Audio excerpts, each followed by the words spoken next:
അടൂര് ടൗണിൽ വൈബി ഫാഷൻ അടുത്തുള്ള time pass കഫേയിൽ ഒന്ന് കയറി. ടൈം പാസ് കഫേ അവൾക്ക് വേണ്ടായിരുന്നു, ഞാൻ ഓർഡർ ചെയ്തു. എനിക്ക് തൂഷ്യ നിലയിലാണ് സാധനങ്ങൾ വന്നത്. ബൈ ദ ബൈ, നെയ്ച്ചോറും പോത്തുകറിയുമാണ് ഞാൻ ഓർഡർ ചെയ്തത്. അച്ചാറുകളും ഇടിയിറച്ചിയും സാലഡും ആയിരുന്നു സൈഡായിട്ട് വന്നു. അവള് വേണ്ട പറഞ്ഞതുകൊണ്ട് എനിക്ക് കിട്ടാനുള്ള ആ എക്സ്ട്രാ ചോറ് അവൾക്ക് കൊടുത്തേക്കാൻ ഞാൻ പറഞ്ഞു. ഒരു പ്ലേറ്റിലാണ് അവൾക്കുള്ള സൈഡൊക്കെ വിളമ്പി കിട്ടിയത്. പിന്നെ ഒരു പപ്പടം വന്നു. പിന്നെ അധികം വൈകിയില്ല, നമ്മുടെ നെയ്ച്ചോറും കത്തി. UK വെച്ചാണ് ചോറ് കഴിക്കാറില്ല, പക്ഷെ ഇവിടെ ഒന്ന് ആ ടേസ്റ്റ് അറിഞ്ഞ് കഴിച്ചില്ലെങ്കിൽ ഇങ്ങനെ എന്തായാലും 2 തവണ വാങ്ങി. അപ്പൊ അതുപോലെ വിടർത്തി ഇട്ടു. എനിക്കിത് വരേണ്ട എക്സ്ട്രാ ചോറ് അവൾക്ക് കൊടുക്കാനാ പറഞ്ഞത്. എനിക്ക് മനസ്സിലായി. നിനക്ക് ചോറുണ്ട്. ഇനി നമ്മുടെ താരം ആ പോത്ത് കറി ഇങ്ങോട്ട് പറഞ്ഞേ. Rich and delicious appetising on Sai.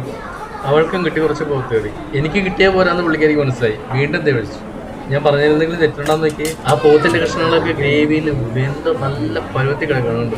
Very rich and tempting. ഇനിയിപ്പോ നെയ്ച്ചോറും പോത്തുകറിയും കൂടെ ജസ്റ്റ് ഒന്ന് മിക്സ് ചെയ്ത് കുഴച്ചെടുത്തിട്ട് എന്താ ടേസ്റ്റ്.